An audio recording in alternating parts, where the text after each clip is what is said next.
The first white men to come through the south of New Guinea were scientists sent there by the Dutch government. That was in April 1907. Long before that, however, in 1770, the English explorer James Cook and his crew tried unsuccessfully to get there. For a long time, their failure discouraged others from attempting to reach this area at the end of the world. It wasn't long before these scientists came into contact with the Asmat, a tribe of headhunters. Nobody could understand their language, but an even greater difficulty was finding local equipment bearers willing to accompany them. The Asmat were terrifying.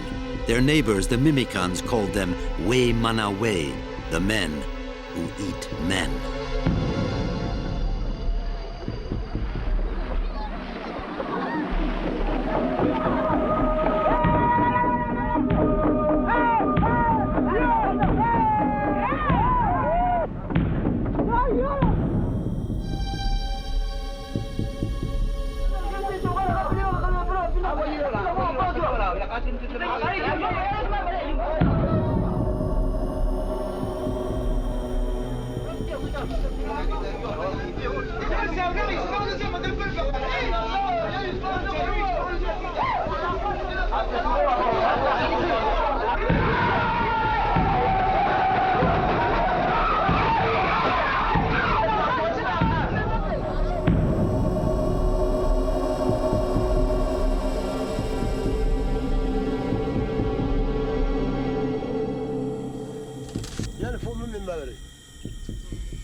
Rufinus is 20 years old. He has no experience of war or bloody attacks, since for 40 years no headhunting has taken place on Asmat territory. In order for us to live, others had to die. That's how it was here, says his grandfather Ambrose. In a few days, Rufinus will marry Ponam, his fiancée. Ambrose wants this wedding to serve as an occasion for his grandson to renew his ties with some of the traditions of his people.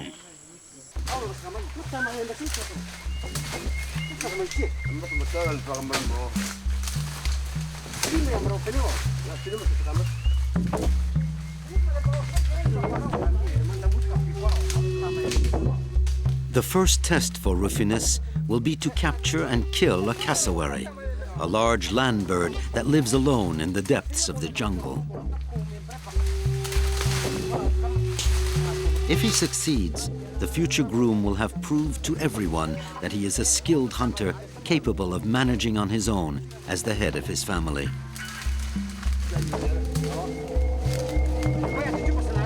In the meantime, his grandfather and his father have decided to go along and help him.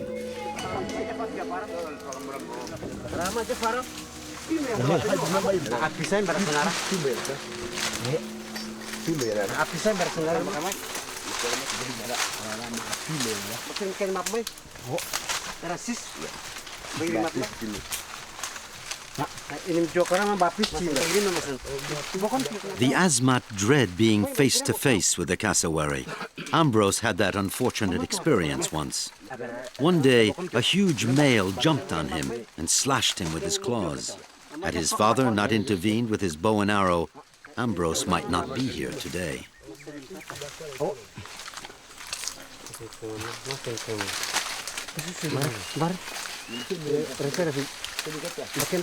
Fortunately, these encounters are rare. Cassowaries only travel after nightfall.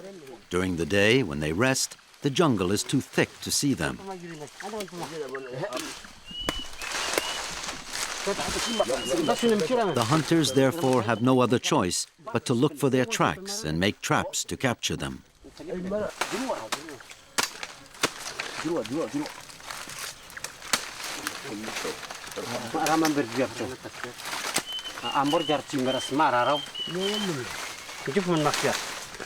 Ambrose says that there is lots of food here, and so the bird will come back.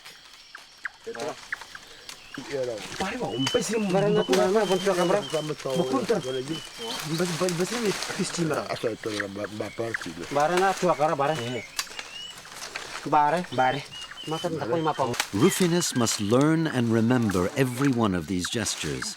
His ancestors did the same before him. Later, he will have to pass this knowledge on to his children and his grandchildren.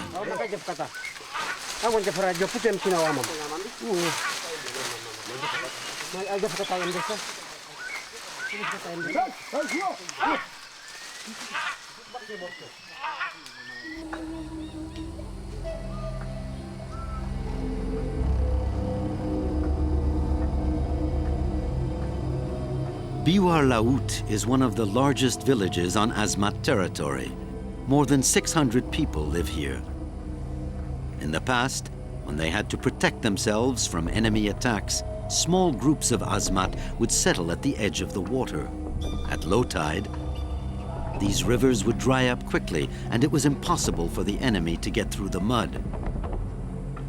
At high tide, it was easy to anticipate attacks and block the river by throwing tree trunks into it.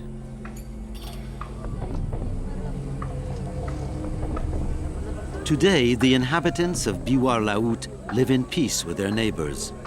The village appears to be deserted, but only because they are all busy working together. All the men and even the young boys are building a common house, the Jehu. They have put all their energy into this 80-meter-long building. It's almost finished, and it is a great event since Biwar Laut has not built a Jehu for 20 years.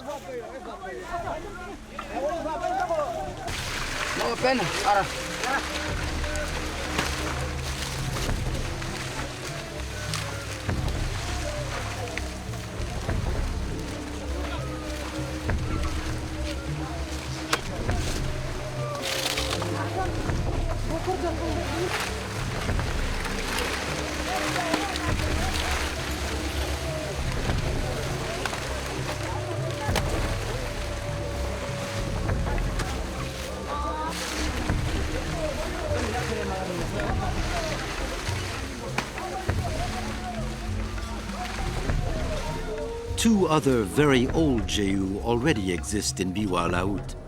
Rufinus goes to one of them, but he has never built one with his own hands. Sometimes he believes that what the elders say is still possible, since if a new Jehu can be built, why can't the Asmat live as they did in the past?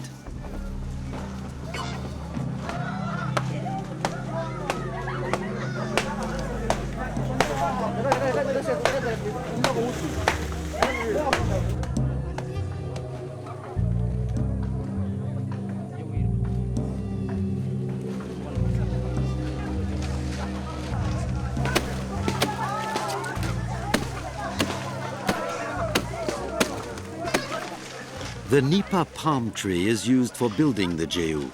Its trunk is made with the frame. The bark becomes the floor, and the roof consists of the leaves woven into large sheets. Each family has to supply a strictly calculated, precise number of woven sheets, just enough to cover the part of the Jehu that they are going to occupy, which is their own personal area.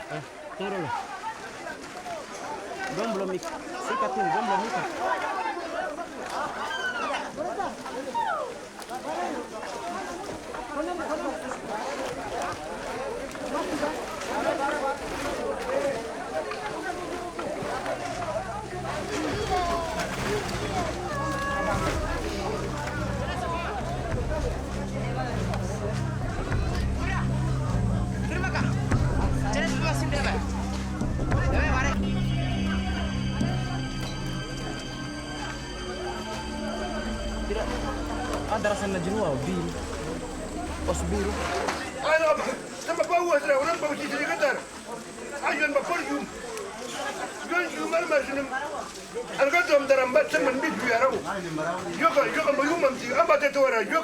The chief repeats and repeats. A rebirth is taking place here and now in this new home. The Indonesian government has forbidden their construction since 1964. Some have even been burned down. Today, it has made an about face, meaning that perhaps the Asmat can once again be themselves.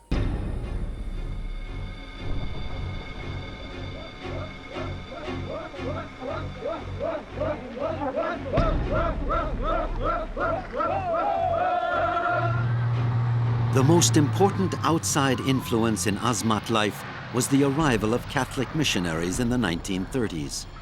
They were the first to appear after the war, and their presence here was always greater than the Dutch or Indonesian civil servants.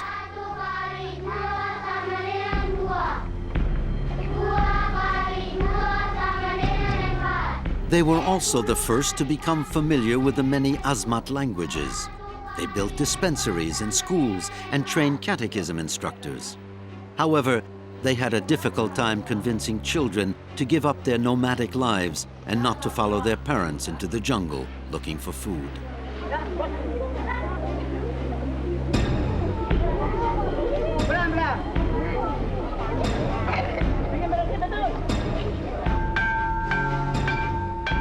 They nevertheless succeeded in imposing certain Christian principles and exchanging them for Asmat customs which they considered barbarian. They persuaded the men to stop wearing nose decorations, to forbid sexual promiscuity and polygamy, and most importantly, they struggled against the practice of headhunting.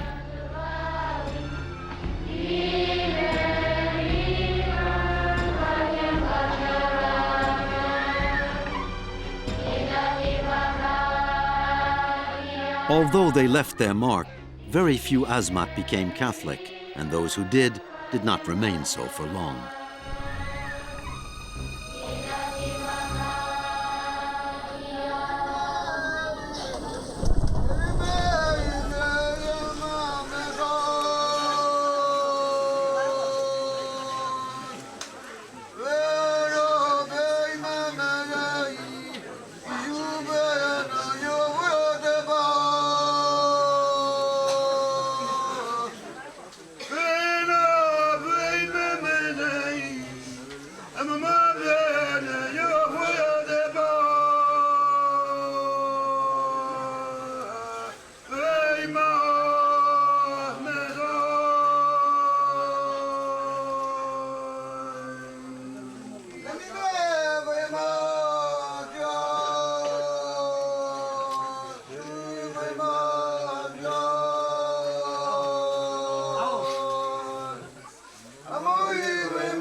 Today, the only sacred site for the Asmat is the Jeu, this sanctuary where the world of the living touches that of the dead.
Bisin bertem baru baru baru betul mo.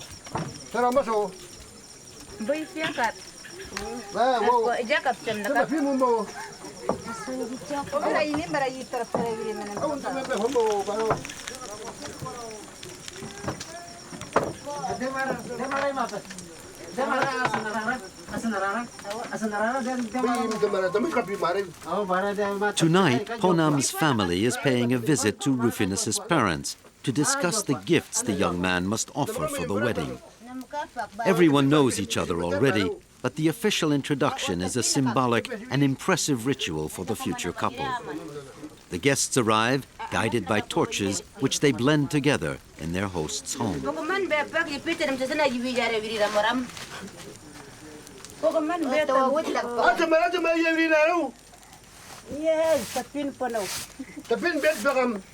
Finally, Ponam's mother raises the crucial question.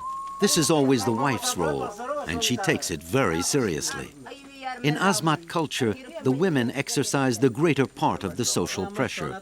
The men are strong, even aggressive, and if they're not, they'll be scolded by their wives. After some hard bargaining, they reach agreement at last. Rufinus must offer 3 woven sacks of parrot feathers, necklaces made of dog's teeth, couscous skins to make headdresses, and 2 knives made of cassowary bone.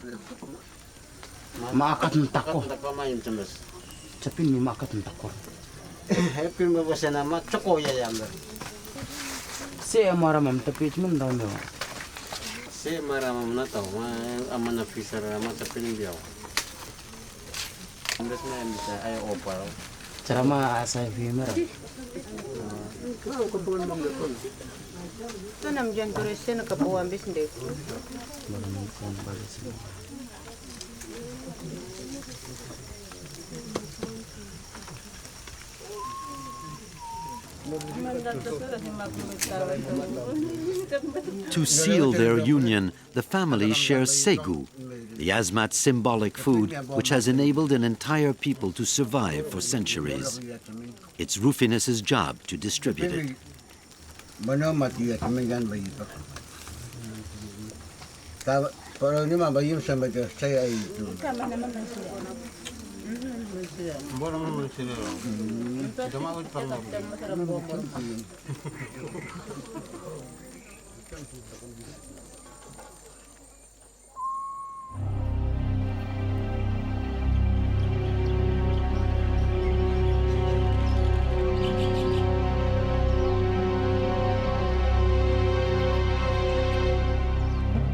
For a long time, this land was nothing more than a vast white space on Western maps.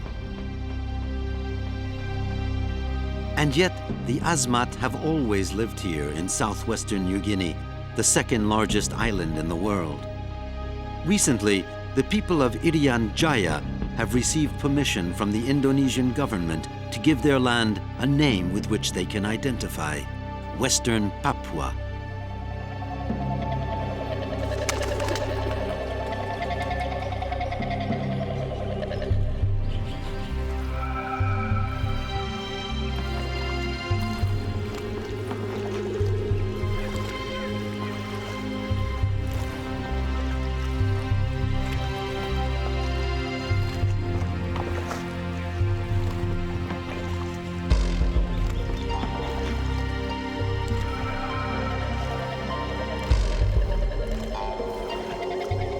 Asmat territory has been been inaccessible because it is protected by very high mountains to the north and by the Arafura Sea to the south, a dangerous sea with sudden terrifying storms.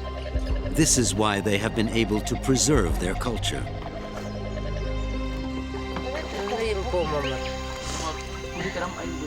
At the beginning of the 21st century, it is one of the last unexplored regions of the globe.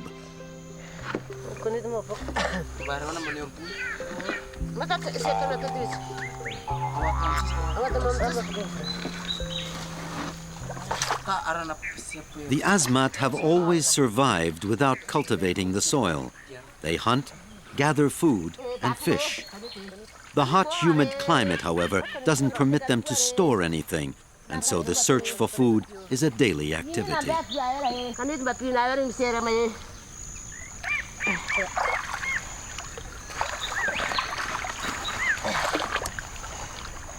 Ataka macam cara mo. Aku ni tumpah kendau. Uch pakin. The women do the fishing.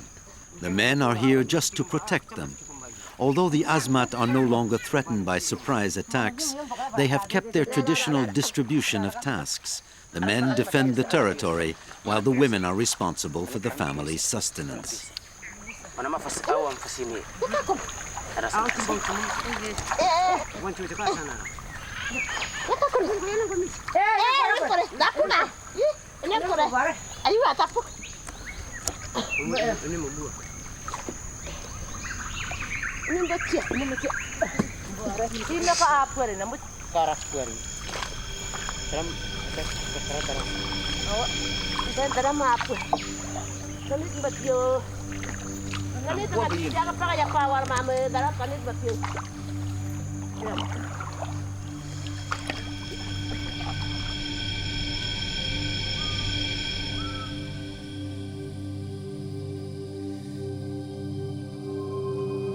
Like all Asmat villages, Biwar Laut is muddy because the very flat land deposits brine at high tide, which penetrates up to 100 kilometers inside the earth. That's why the roads are lined with poles and the houses built on stakes.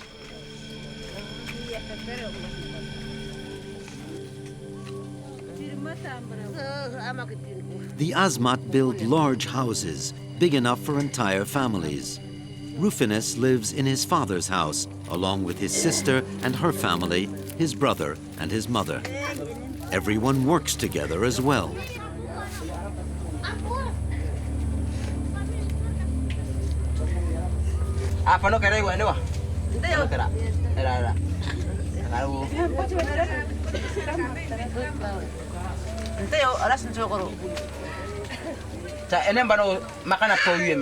Rufinus has his meals here, but he spends most of his time in the Jeu, where he sleeps, along with the other bachelors.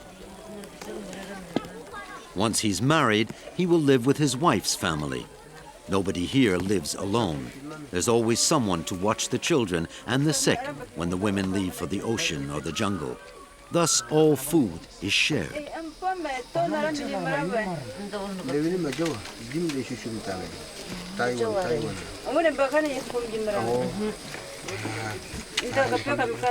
The group takes precedence over the individual in Asmat life. What counts is the family link.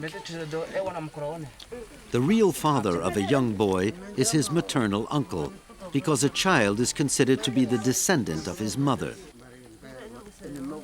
Rufinus has followed his uncle everywhere, ever since he was a child. He learned everything from him and thus owes him everything.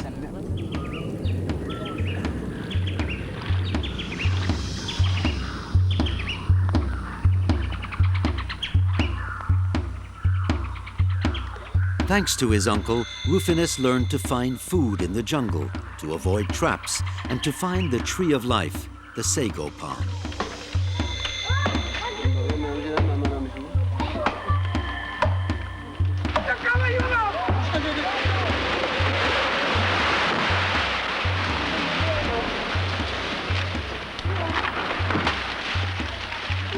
For centuries, the Asmat have taken the base of their diet from the heart of this tree, a very nourishing starch, the sago.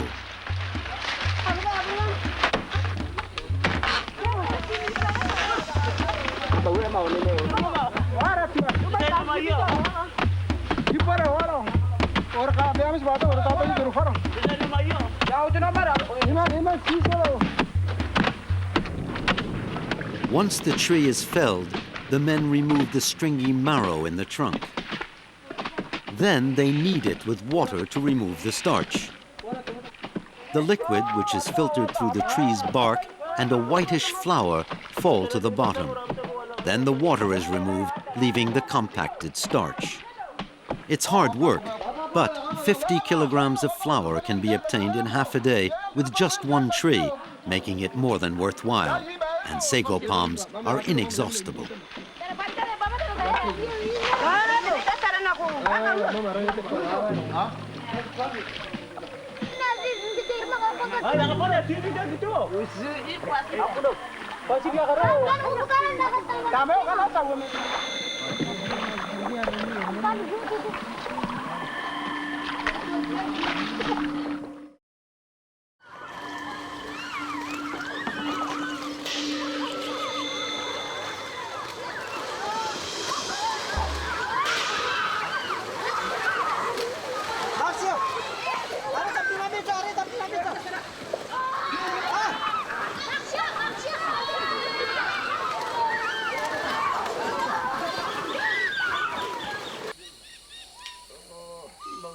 Ambrose, Rufinus's grandfather, lives further up the river, outside of the village. Awo, nam sanam batak. Sanam batakin.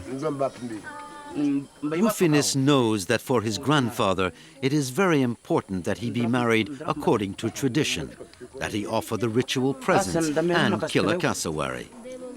Nevertheless, it can never compensate for what the Asmat have lost. Ambrose claims that the ancestors are furious with them. Their deaths are no longer avenged because the men don't go headhunting anymore. Perhaps the ancestors will stop the sago palms from growing. Ambrose says that the Asmat were headhunters once, but today, for him, they are nothing.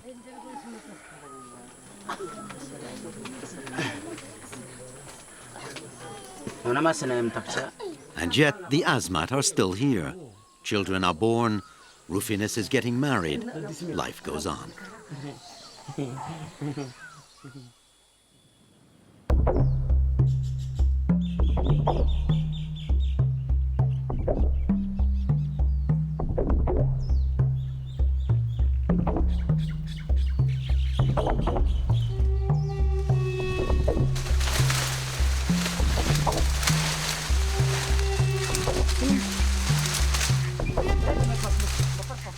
If he's going to have a chance of killing a cassowary, Rufinus must go around the trap and stay undercover. The high grass protects him. Even as a prisoner, the bird is very dangerous. If it's surprised, it could escape and attack.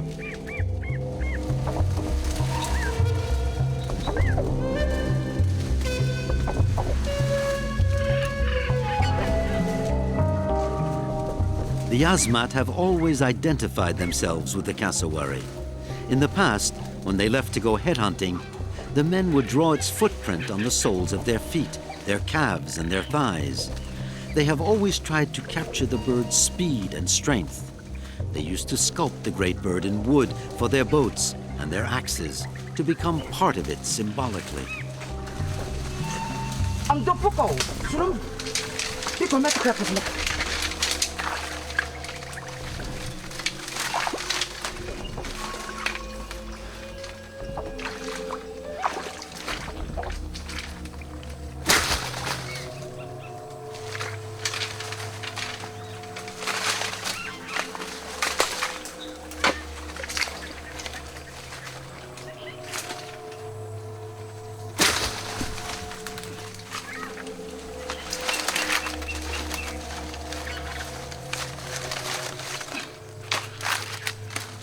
The young animal's feathers are not black yet, although it is already adult size and weighs more than 30 kilograms.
Sculpture has always been the Asmat's main activity. All the men can carve bowls, oars, or prows for their boats. Only a few ritual objects require a specialist because they are linked to the cult of the dead. These artists enjoy the prestige once reserved for the greatest headhunters.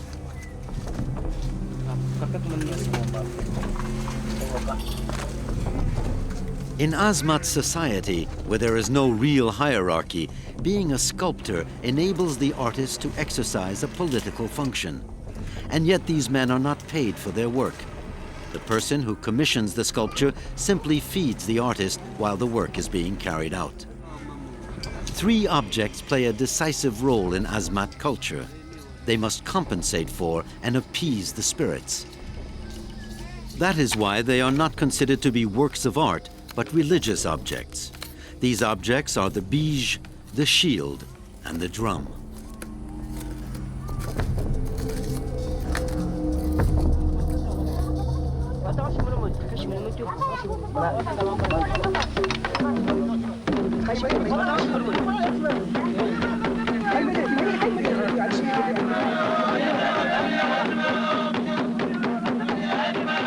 The most spectacular of the 3 sculptures is the bij, a mast which can be as high as 5 meters, carved from the trunk of a mangrove. Searching for this tree is a ritual, observing the same rules as headhunting. Once the trunk is chosen, it is felled, its branches and roots removed, and the bark stripped off.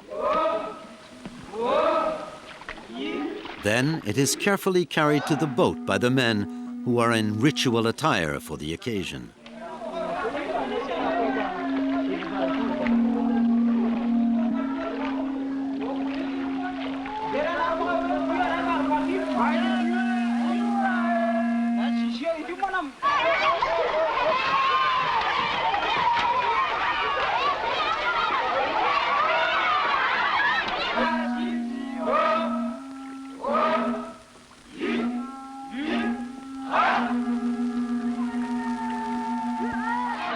The tree is a new spirit, a source of trouble.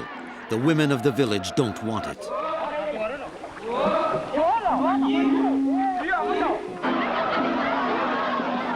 They simulate an attack to demonstrate their discontent.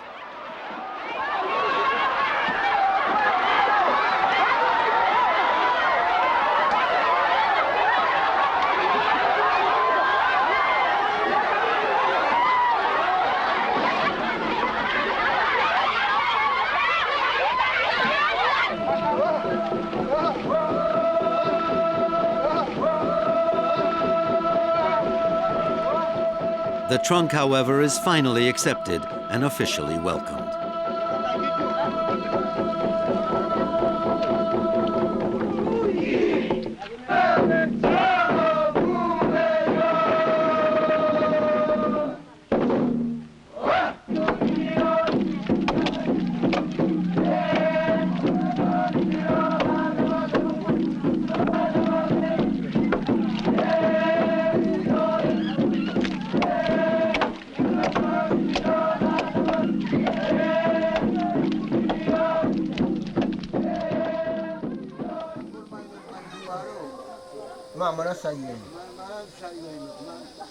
The bij is the concrete representation of men who have recently died.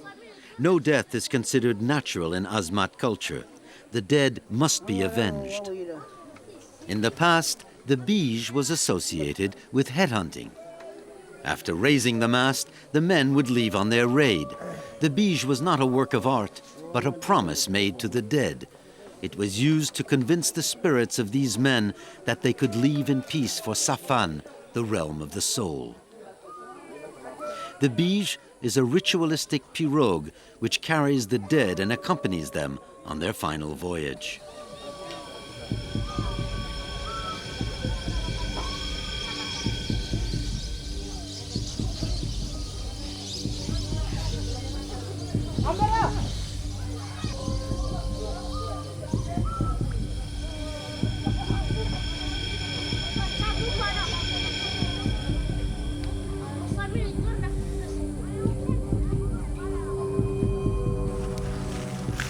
The cassowary Rufinus killed this morning must now be cut up. Once again, Ambrose is there to guide him. No part of the animal must be thrown out. From the feathers to the bones, everything is used. There is a special ritualistic manner of cutting the bird up, handed down to man by Biwidi Pitch, one of the Asmat ancestors.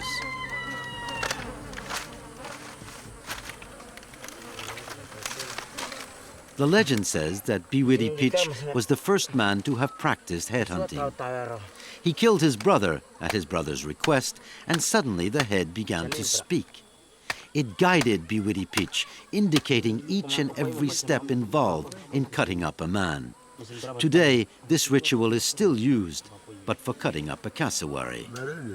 The animal must be cut into small pieces so that everyone can have some. Rufinus's family and that of his fiancée will share the breast.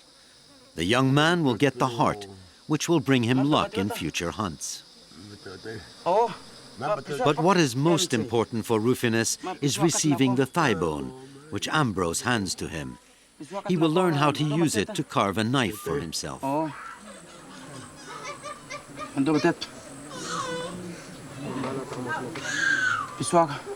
Pisau pakai MC. Sa pembayi map mai.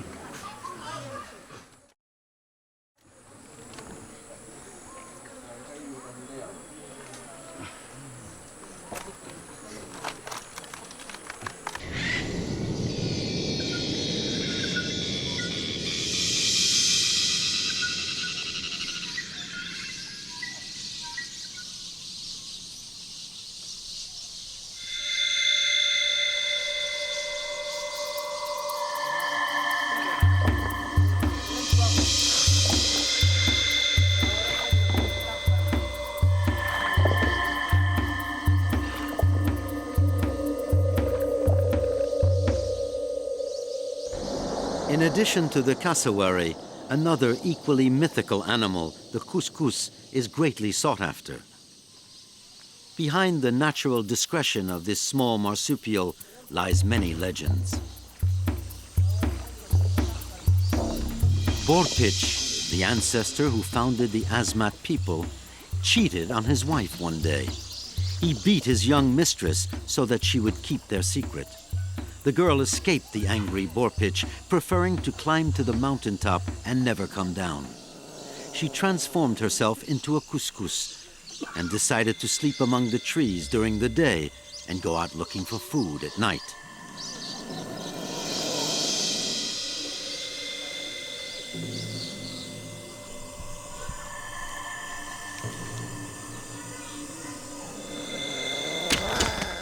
For Rufinus, hunting the couscous is still another symbolic act.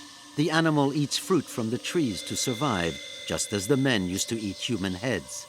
This is why the Asmat make a headdress, which they almost always keep with them from the animal's thick fur.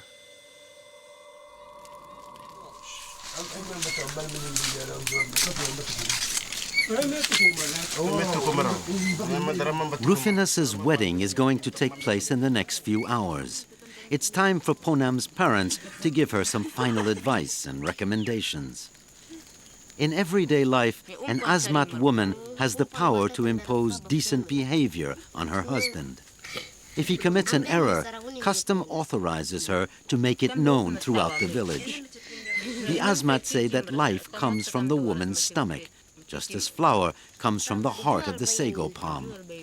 The woman and the sago palm are both instrumental in perpetuating the race. In a country with no agriculture or commerce, where children are the principal wealth of a family, women have a great deal of authority.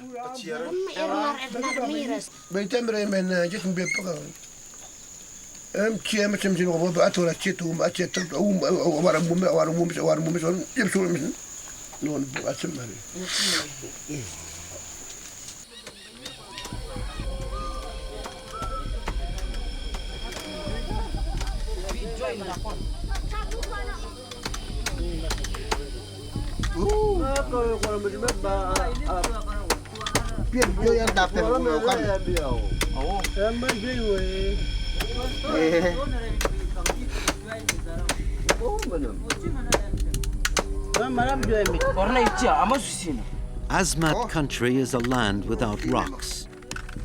Previous generations had to be inventive in creating tools. The men sculpt with seashells, and the knives made of cassowary bone are precious objects because they are sharp.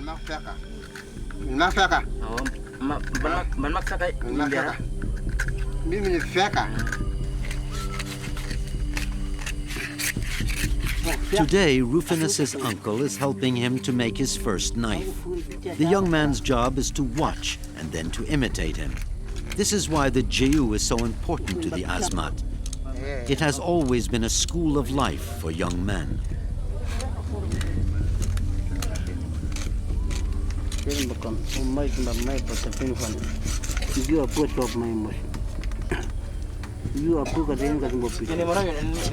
The sheath is woven and then decorated with cassowary feathers to give it, as they say, the power to cut the wind like the great bird running at full speed.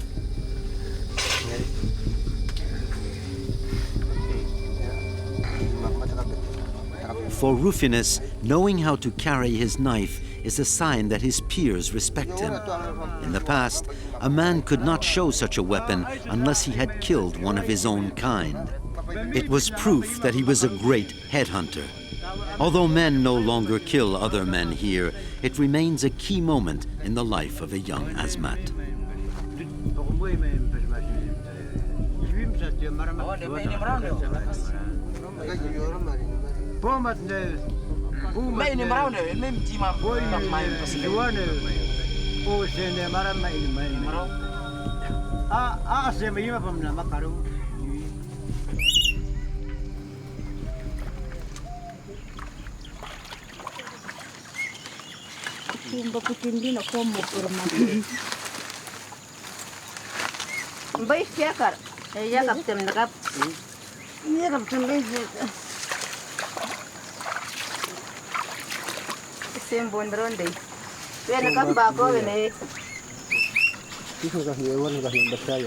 Honam and her family live near the sea at the mouth of the river. A 2-hour boat ride separates them from Biwa Laut. Rufinus's family, escorted by other boats, will arrive in great numbers and be guided to the village. Meanwhile, Honam is accompanied by her father and mother, proving that they are not opposed to the marriage and that they do not insist on keeping their daughter.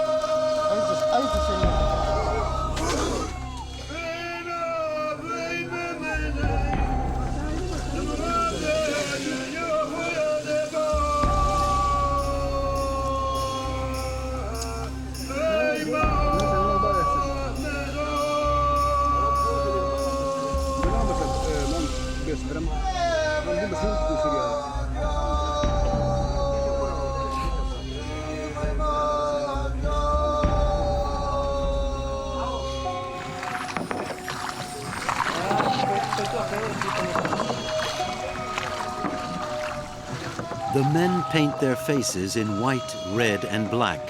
The oldest among them wear human bones or shells in their noses. All of them wear cockatoo feathers in their hair. This entire ritual is supposed to give them the courage to conquer and to terrify the enemy. The warriors sing quietly and sometimes shout. They conjure up their ancestors, asking them for strength and support. This is the way the Asmat used to leave for war and for their murderous, bloody raids when they were still headhunters.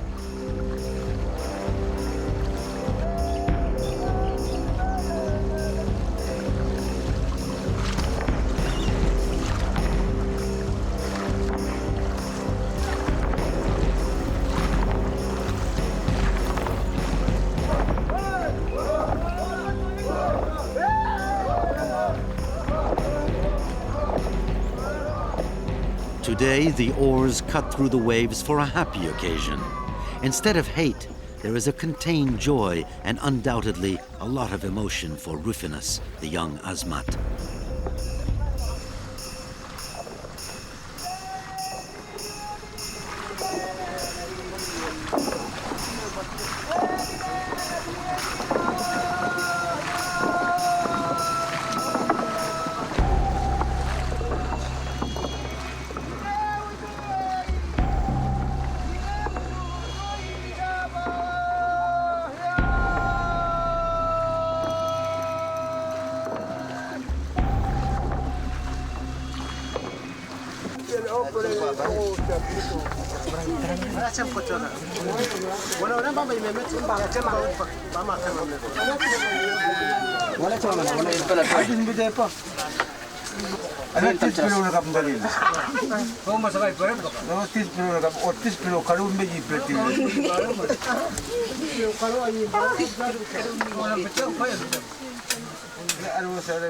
The men make the same time-honored gestures. They resemble their ancestors.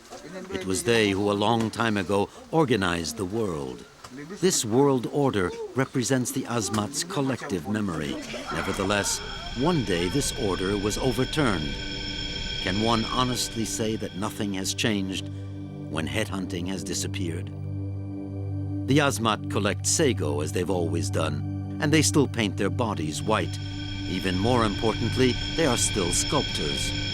For the Asmat, some of these sculptures were the eyes of their ancestors and of their dead. Without headhunting, they are merely works of art now. Trade in them has perhaps saved this people from being forgotten, but is the battle totally won? The marriage of Rufinus and Ponam remind each of them that they are part of a group, the Asmat.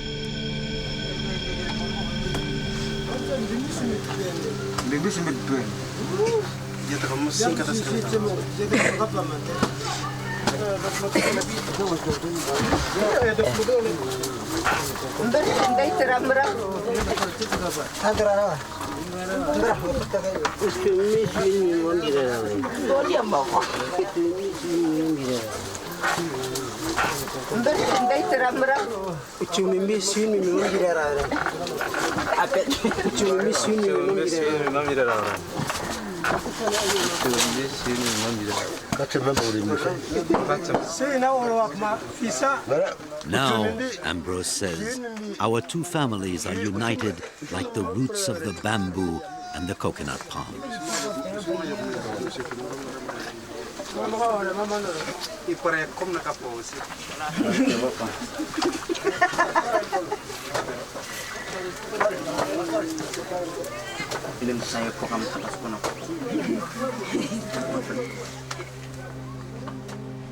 Rufinus's wife is pregnant. Their child will grow up on Asmat territory, and even if it does not experience what now belongs to the past, at least it will learn about it, just as Rufinus did, from the mouths of those who have lived it.